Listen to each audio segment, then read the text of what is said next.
Please give a warm welcome to Ms. Denby Fawcett. Thank you.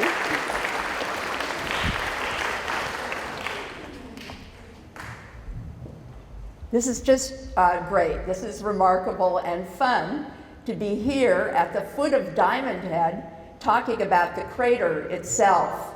And your school is in a very special place. I mean, it's just remarkable when it comes to Hawaiian history and where you're situated.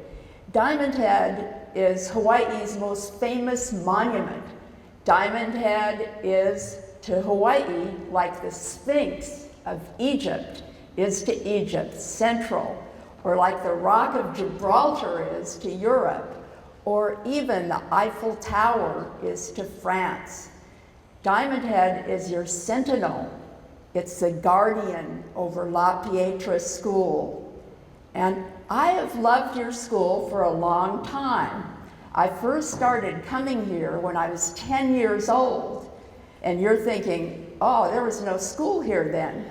And you're right, there was not a school. But I kept my horse down in the stables, which were just below your school, where the tennis courts are back there, and going all the way to the archery range. I had a little black horse I called Smokey. And every Saturday I would ride my horse in Kapiolani Park, and afterwards go up to Montserrat Avenue to buy what was forbidden food in my house. My mother was what they called a health nut, and she would not allow us to eat Spam. So I would go to this little Japanese store and buy a Spam sandwich on another forbidden food, white bread, loves white bread, slathered with that really bright yellow mustard, and the Japanese lady would carefully wrap it up in wax paper, and then I'd take my horse and I'd ride up here to the school, which was completely empty, abandoned. They hadn't decided what they were going to do with it yet. Didn't even know it was going to be a school. So I would sit on the lawn back there and eat my sandwich and let my horse graze on your school lawn, which then was very high. So it was a remarkable, wonderful place to me where I could be alone and think about my life and be away from my parents and eat the kind of food that I wanted. And so today, my goal is to make Diamond Head come alive for you. And it's sitting up there so quiet, looking down on us, and all the tourists in Waikiki are looking up at us at Diamond Head, and there are people, other students, who are out on their breaks up there hiking and looking down on us. They can't see us, but they're looking down on the school. So I want to tell you 3 things why I decided to write the book, some kind of weird things I learned when I wrote it, and then finally about the hidden tunnels of Diamond Head. There are 20 or more tunnels drilled into Diamond Head that you cannot see. And I want to show you some of those because I got to visit them when I did my research. And so, first of all, let's see. My friends were not very nice when I told them I was going to write a book about Diamond Head. They said, Diamond Head? Everyone knows about that place. This is the Outrigger Canoe Club team coming in on the Molokai race. Everybody sees it from the ocean. Everybody sees it when they're surfing. That's Waikiki before there were hotels. See Diamond Head. Everybody sees it. And me, my favorite place to see it is the Halekulani Hotel to listen to Hawaiian music. But the salient point I want to make is very few of us even get inside. We mostly see Diamond Head from the outside. So we just see it as this quiet thing sitting up there, but we don't know the wild and active life that went on there ever since human beings were on Oahu. And so the way some people get inside is the hike. How many of you here have done that hike? Yeah, and I understand when you hike up there, you wave down to other people in the school, which I think is so cool and fun. So this is called the Kahala Tunnel. It's the only public tunnel into Diamond Head. And I'm going to tell you about the other unpublic tunnels later. And the interior of Diamond Head, we see that, we know that. And incidentally, these buildings soon will be taken out of there, which will be a good thing. And than the hike itself. And this is so funny. This sign, everyone has their pictures taken by the sign. And I was up there one day when they had just painted it. And as soon as the paint dried, it was already ruined by all the people. You see the Japanese ladies putting their hands on the sign, and the paint was already wrecked. And each year about 1 million hikers go up there. Again, just seeing it very superficially. And then this one tunnel, you probably all remember that. Some people won't even go through that have claustrophobia. And then they look down at your school, and you can see that in the corner. And when I go up to Diamond Head, people always ask, I can hear tourists saying, what is that building down there? What is that? It's so cool, so neat. And there's La Pietra over in the corner. And so this is what the kind of thing to get me excited about Diamond Head was how it was created. When I hike up to Diamond Head, I hear people on the trail saying to their kids, oh, this was a volcano. Lava came out of here millions of years. Oh, it's, you know, like Mauna Loa or Mauna Kea. But Diamond Head, actually, geologists think, could have been created in one day in an explosion like this. And amazing that, of course, no one was there to take the picture. And this is a picture of an explosion in Tonga that was very similar to Diamond Head. And, you know, no one could have been like this watching what happened, or they'd poof, been blown up into smithereens. And Diamond Head, as you all know from your classes, is not a volcano. It's a crater that belongs to the volcano Ko'olau. There are only 2 volcanoes in Oahu, Waianae and Ko'olau. And we know them now as mountains, but they're the volcanoes that created this island. And then Diamond Head, what that was a final, when Ko'olau, the volcano, was dying, the dying volcano always has a little life left in it. It's just going, and it has these small eruptions. So the small eruptions like Diamond Head would be Punch Bowl, Cocoa Head, Cocoa Crater, Rocky Hill by Punahou, Tantalus. They're all the last breath of Ko'olau volcano before it really died.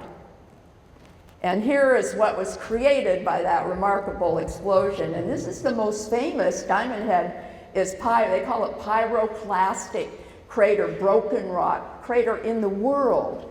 The most famous accessible, because there are beautiful saucer-shaped craters like Diamond Head, but they're out in Greenland and places you can't get to, whereas here we're so lucky you just jump in your car or you folks go on a hike up there. And then you're wondering, why am I showing this? This was another remarkable thing I learned, and that's the little subdivision below your school, La Pietra Circle. And that subdivision was the location of the most famous temple in Hawaii at the time.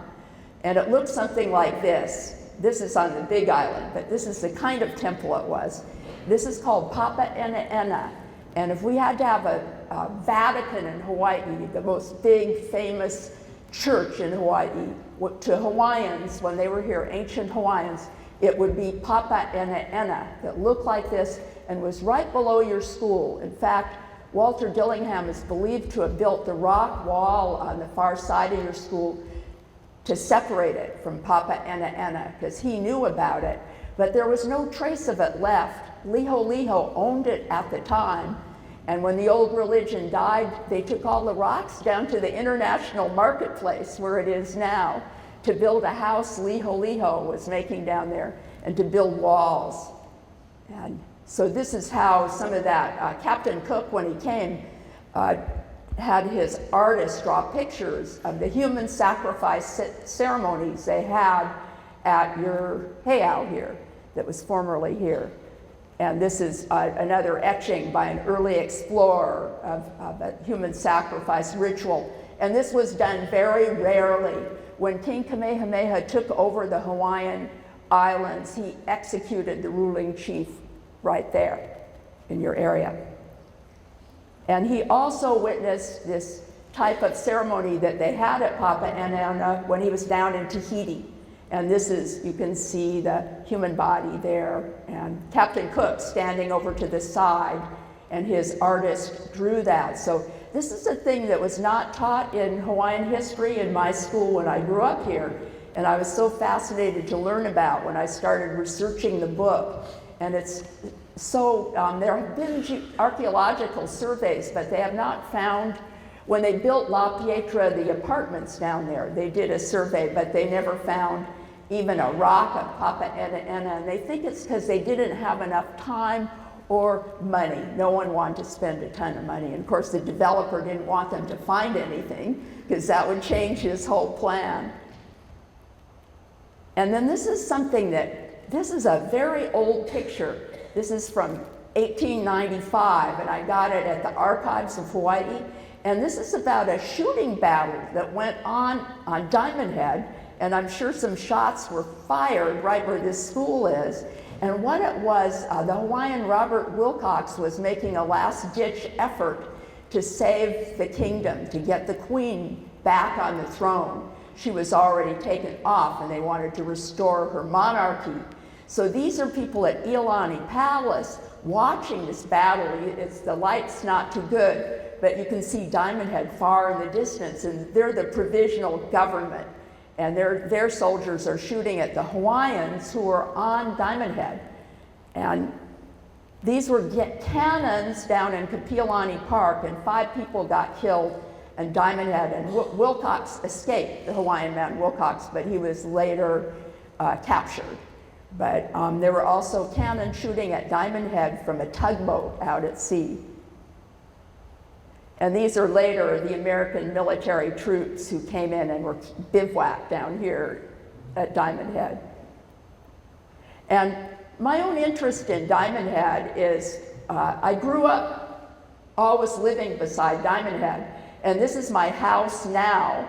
And Ken will recognize one of our colleagues, Catherine Cruz, sitting there. We both work together, so we know the same people. Catherine Cruz, and that's our cameraman, Oscar Beetham. And so I watched Diamond Head all the time, every day, from my deck. And when I was growing up, I lived in Kahala Avenue in a very ramshackle beach house. Kahala was not this walled neighborhood that you see now. And I initially even kept my horse in Kahala before I had to move it down to the stables. So at that time, there was an Army fort beside Diamond Head called Fort Ruger, and it was prohibited to go to Diamond Head. You could not go in the crater, but all the kids in our neighborhood wanted to get in there real bad. I mean, that was our big event. So we would ride our bikes up there and try and sneak in, and we'd always get caught and turned around. And even my mother, she studied architecture, and she wanted to get in because she wanted to see the cool Army buildings in the fort. She was very charming, and she'd try and talk her way in, but she never got in. So I even thought if I rode my horse up there, that would so confuse them when they'd see someone coming by horseback, that they'd be, baffled, and I could just ride on past them. But even that didn't work. I got caught and turned away. So it's just off limits, period. And then the only time people could get in, and only temporarily, when I was growing up, was starting in '69, they used to have these big music crater festivals there. And they're remarkable rock and roll, famous entertainers, Santana and other people came to perform for free. And these were wild events, like a lot of pot smoking and drinking, and everyone is kind of left alone. It was the 1960s, a free and easy era. And here is, give you a sense of what the Crater Festival is like. And now I'd like to talk to you about the tunnels to make the point that it's good to do research because you can get to do things that you ordinarily wouldn't be allowed to do. So one of my favorite things was to be allowed to go into these tunnels in Diamond Head that are not open to the public. So I went from being a kid getting zero access to Diamond Head to getting access to everywhere I wanted to go in the crater. And this is called the MULE Tunnel. And you can see it if you drive, when you're driving from Diamond Head Theater, trying to get on Diamond Head Road, you'll see, if you look up this tunnel, and this used to be the main tunnel into Diamond Head. And they call it Mule Tunnel because it was built for mules to pull wagons of material to build the trail that you see today and to build Army buildings inside. And talk about that later though. One thing I want to tell you about now is right above here, my favorite tunnel. This was shows, I kept trying to find this tunnel by myself with my friend. And this is very, very steep up the side of Diamond Head. We never could find it. We knew there was a whole big iron door on the side of Diamond Head, and we'd go up, day after day and never find it.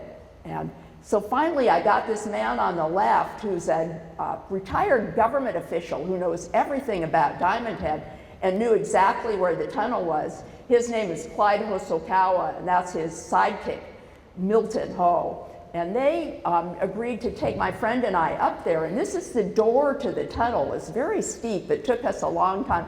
Even to get there, we had to go through, what is that road? It's just back here where the houses are. Anyhow, we had to climb through a storm drain and then go do the hike. So this had been locked for 40 years, this tunnel. And you see there, Clyde Hosokawa, he broke the lock. And then it was very hard to get into. The reason it had been closed was even back then there were homeless living in the tunnel. So they closed it up and locked it. It was locked for 40 years. And so trying to get this thing open took the four of us because there's all this dirt piled up against it. And then this is the inside. And it's a remarkable thing. If you live long enough, you'll get to see a lot of cool things. And to walk into this tunnel that had been closed for 40 years, we felt like, Indiana Jones exploring some remote, exciting thing. And the air was so clean and crisp and clear. And what you see there are tracks. And the purpose of that tunnel was to have a big searchlight, because they were thinking, this was built in 1920, and they were thinking all the way back then that the Japanese were coming to attack us. Because the Japanese had won the Russian-Japanese War, and they were taking territory all through Asia, and Americans figured they were coming to get us next. So they had the searchlight there because it was war by ship then. So each night the big searchlight would have beams across Waikiki to spot for these enemy ships coming. And so we're walking around, Judy and I in here. That's my friend. She always dresses kind of like a commando, because when we go on these little hikes by ourselves, we run into homeless people sometimes, and if she's dressed like that, semi-military, they think she's a soldier or a land department official or something. And they're more scared of us than we are of them. But anyhow, we asked Clyde, is there anything in here? Is there anything left behind? And he said, oh no, when we closed it off, we really cleaned it up. We took everything out. But Judy and I looked around and we found a bottle of psychotropic drugs, which we figure one of the homeless people left behind. So we were thinking it was so funny. You could see the person's name and call them up and say, hey, we found your drugs that have been in there 40 years. And then here, so you get a sense, this is the searchlight. That would roll out on the rail, and then in the day they'd roll it back in. And the reason they roll it out is they're afraid the Japanese ship would shoot at it if it came and wreck it. So this is the Mule Tunnel, back to that. And these are the mules that built Diamond Head. This is an old picture. And then this is really funky. That's the trail when they were building it. It's just supposed to be remarkable. And this was built in 1908, so it's a great engineering feat. And then here is the trail itself. And look at that for a minute, how narrow it is. Imagine your trail that you went on, and then this narrow thing with no railing. And this lady in the white, she's the wife of the man that built the trail, the Army officer. And he told her, I have her diary. So he told her, oh, I want you to come and see this trail, that I made, me and my soldiers. So she agreed to do it with her friend. But they're walking up there, and they got so scared, because you can imagine all the dirt falling off and no railing. So they gave up, and she was in her diary really mad at him. Why would he make us do that? It's so terrible. but she was a very daring woman who later became a famous novelist in New York. So she thought, I'm going to do this. So she finally did. She and some friends went back and they made it to the top. But she's kind of vain too, this lady. Her name is Anne Winslow. And she's writing about another lady who tried to do the same hike with her army husband, probably dressed just like this in a long skirt, nicely dressed. And that lady got so scared that when she was up on the trail, she threatened to commit suicide. So Anne Winslow said, oh, her husband had to put a bag over her head to get her to come down. She was so scared. And then I showed you some nice tunnels. I want to show you one really icky one. And this is called the Rat Tunnel. And it's inside of the crater, and that's Clyde Hosokawa again. And these things look easy to get to, but we had to use ropes actually to climb up to it. And we're part way up. And then Clyde, this time he had the key, so he didn't have to break the lock.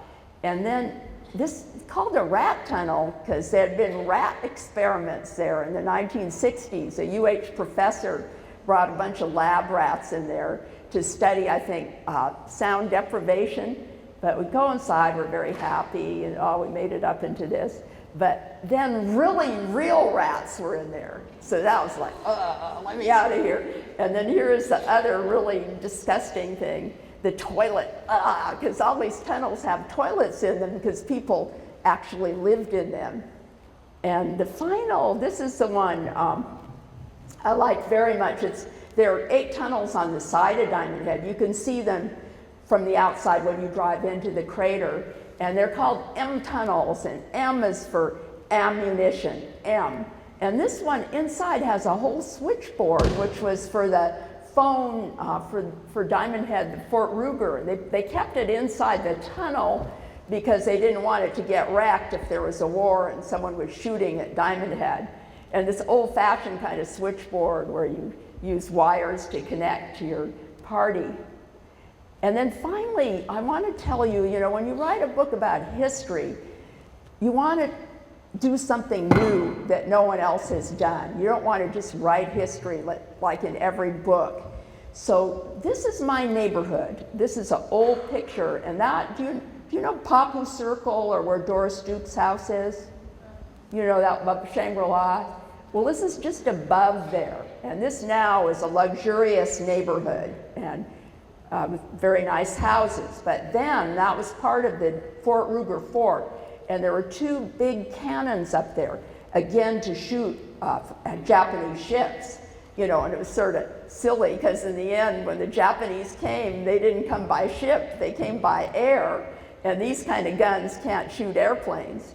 But we were planning, for this sea attack. So here are these 2 big guns up there. And when you have a piece of artillery that big, it's in what they call an emplacement. That's a big hole, and here are the men building it. And there was this man that helped me very much when I was writing the book, a Hawaiian man, who his name is John Bennett, and he's the foremost coastal artillery, Pacific artillery expert in the world. And interestingly enough, he's a HPD cop. He never went to college, and was a cop. And then he became a detective, and then he became a detective for the prosecutor. But he had this side hobby. He loved cannons and artillery and war emplacements. Anyhow, he helped me a lot with the book. And he was always wondering, I wonder where they call them emplacements, the holes are for those 2 big cannons that were up there by Papu Circle. And always wanted to know.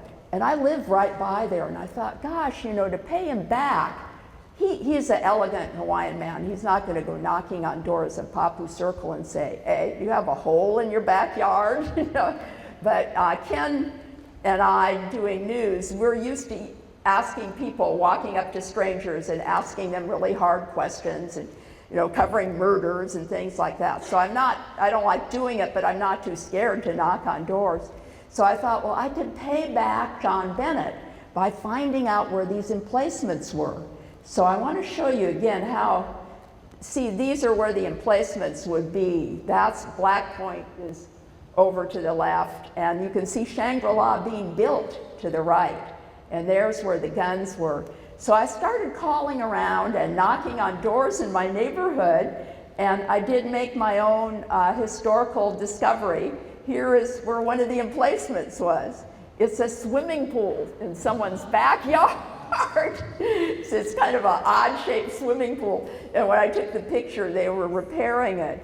And that pool belongs to a doctor named Carl Ho. And his dad was also a doctor. And he bought that house. And when he bought it, it had the big hole in it still. So he got it for kind of a cheaper price. And he said his dad was kind of stingy, that he just left the hole there and covered it up with wood.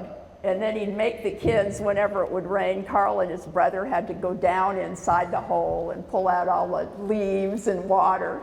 Then finally his dad got some money and he built a swimming pool, but he was so thrifty, he just told the contractor, fill it up with dirt and cover it with concrete, make this very bizarre looking swimming pool. So that's the gun emplacement that John Bennett was looking for, but would be too shy to ever find. And then there were two emplacements, right? I showed you the two guns. So here's the other one. You can barely, you just see the edge of it. And this one's not so dramatic. It's just someone's garden, you know, they filled some dirt in it and threw some plants in it. And that's what that one looked like in the olden days. You can see the old-fashioned car there. That's former Papu Circle. So I'd like to close with my favorite painting of Diamond Head, and this is in the Honolulu Museum, and it's kind of like the Mona Lisa. It's a little small painting. You look at it and think, oh, so big, but it's so beautiful to me because most pictures of Diamond Head make Diamond Head very big and huge, but this I think was taken in Eva or somewhere, so you can see Diamond Head is very small and it's beautiful. It's called, I think, Sunrise at Diamond Head. And that if you go to the museum, the now called Honolulu Museum, Academy of Art, that's up in the Hawaiian room there. But thank you for your attention, and I think where your school is just an incredible place. So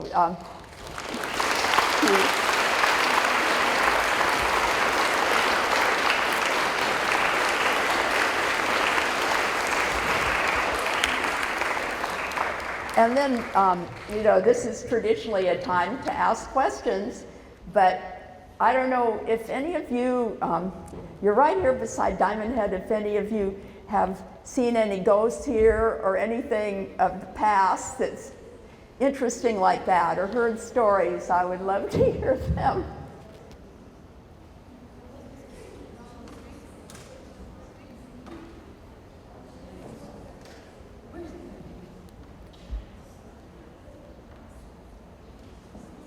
Anything more you'd like to know? I have one thing to share about, this is like 25 years ago, and our office, we didn't have a gym then, right? So our office was down below, and I was doing some work in my office and I hear, no, no. Oh.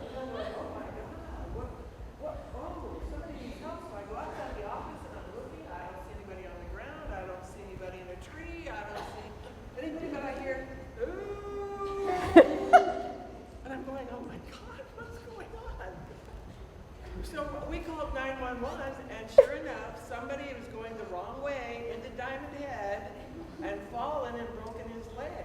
Oh, no. So we rescued him by sending the police.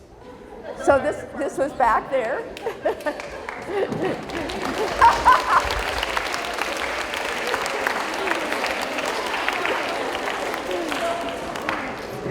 I have one ghost story. I have a friend that she had to move. They lived up in Manoa, but her husband had allergies. So they said the only good place he could live would be Diamond Head because it's so dry. So it's kind of hard, expensive to find a house in Diamond Head, but the realtor called her and said, oh, you know, I found a place and you can afford it down here. Come down and see it. So my friend was all excited and went down to look at the house. And she said when she walked in, there was something wrong and bad about the house. And it was, everything was right. Like the realtor said, the price was right, a good location, neat house. She told the realtor, I don't even want to stay here. I can't even look at this house. I'm not interested. And the realtor was kind of mad at her because she looked so hard to find this house. So my friend said, no, you have to find something else. So she kind of forgot about it after, and she was not a superstitious person. She was a scholar who was writing books, art books. And she forgot about it, and then she said she later told a friend about it, and the friend said, oh yes, that was by the far end of Papa Ena Ena, the human sacrifice HEIAU. So she felt there was very much a feeling of spirits in the air. But that's my story. I like yours better. More plausible. Yeah, thank you. You're welcome. Yeah, thank you.